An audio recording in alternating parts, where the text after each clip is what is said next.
Okay. So we till now we understood many things about the Rasmika case. Now it's time to discuss about the pathophysiology. So before I'm going in detail describing this pathophysiology, I want to highlight the disease asthma. You can say the hallmark. The hallmark of asthma, as we understood, is airway inflammation. First is airway inflammation. Then another thing. That's the airway hyper-responsiveness which disturb patients a lot. And then after this airway hyper-responsiveness, there is the airway remodeling. Now I'm just briefly describing this term. The airway remodeling refers, as my friend depicted the photo, and we seen that the lumen. We seen the lumen, and in the lumen there is an arrangement of a special kind of, you can say, the cell, and that's a muscle cell. The muscle cells, and this muscle cell will grow, you can say, larger. It will enlarge and result into the airway remodeling. We refer as an increase in the mass of smooth muscle, fine, and that lead to the bronchospasm, which we will see later. Then there will be an airway hyper-responsiveness. Means once the one thing is clear in our mind.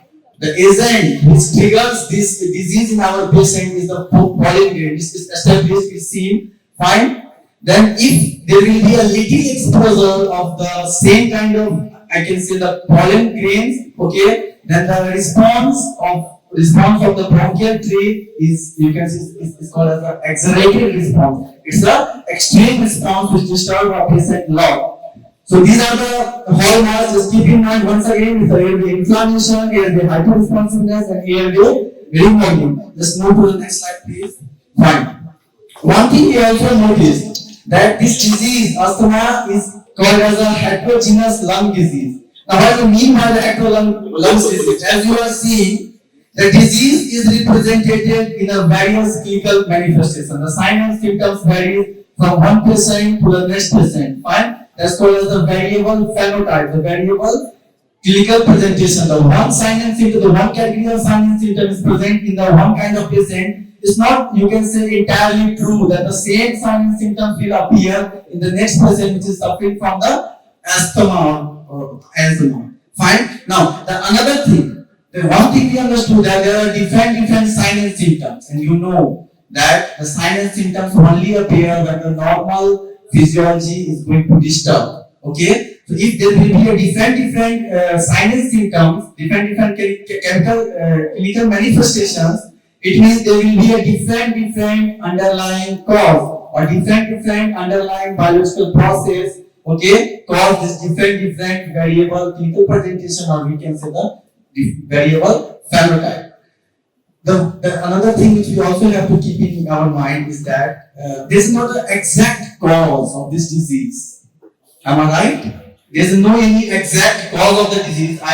Before preparing these slides, I reviewed more than 10 articles, abstract, and I got to know that there is no any exact cause. There is no any exact cause of the asthma. And as my friend Solanki told, that there is a genetic predisposition. But this genetic predisposition is also not determined. Okay, there is no any clear-cut inherited pattern. Like we have some of the disease which we inherited, like sickle cell anemia. Okay, some of the, you can say, eye-related disease. There's a pattern, X-linked, Y-linked, okay, autosomal inherited, recessive, and so on. But in the case of asthma, there is no any clear-cut inheritance pattern. Fine. But medical science always surprised me. There is a good news. There are some loci, there are some genes which is identified by this, as you have seen, the WGS and GUS. Okay, these are some of the, you can see, organization which predict some of the genetic loci. As she said that her father is having the chronic asthma.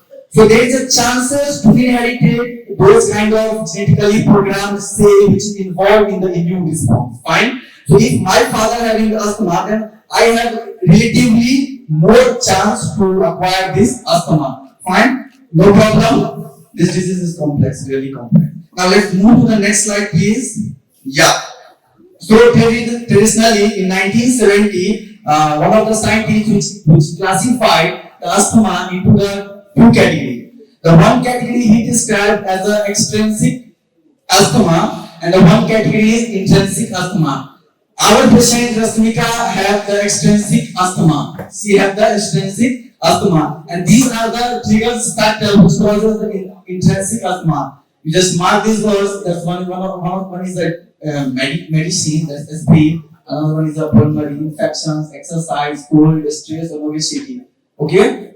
So these are the traditional way. Now the modern way. Just move to the next slide, brother. Yeah. In the modern way, we are in a modern era, and there is advancements in everything. Okay, the microscopic advancement to dealing with the asthma is about, we can classify the asthma on the basis of the immune cells, the cells which is involved in the disease process. If we classify according to the immunological cells which is involved in the asthma, we will provide better care. We will provide a better management. For that, we classify asthma into the two category, and the one category, as you are saying, it is based on the T cell. Okay, in the some of the condition there is a high T cell, so we refer this category of asthma is a T helper who says high asthma. Okay, and another one where the T cell is a low, we refer this as a T low asthma, T cell low asthma. The only clear difference which make also a great difference between the management of these two kind of diseases. In the one category, as my friend Alok said, there is an accumulation of eosinophil. Okay, there is an accumulation of eosinophil. It is a one of kind of the granulocyte W shape. Okay, the eosinophils are involved. And one of the category where there is a low T cell side, here the neutrophils are involved. Okay. This classification is important as far as the modern management is concerned. The modern drug dealing with this classification. Now, let's move.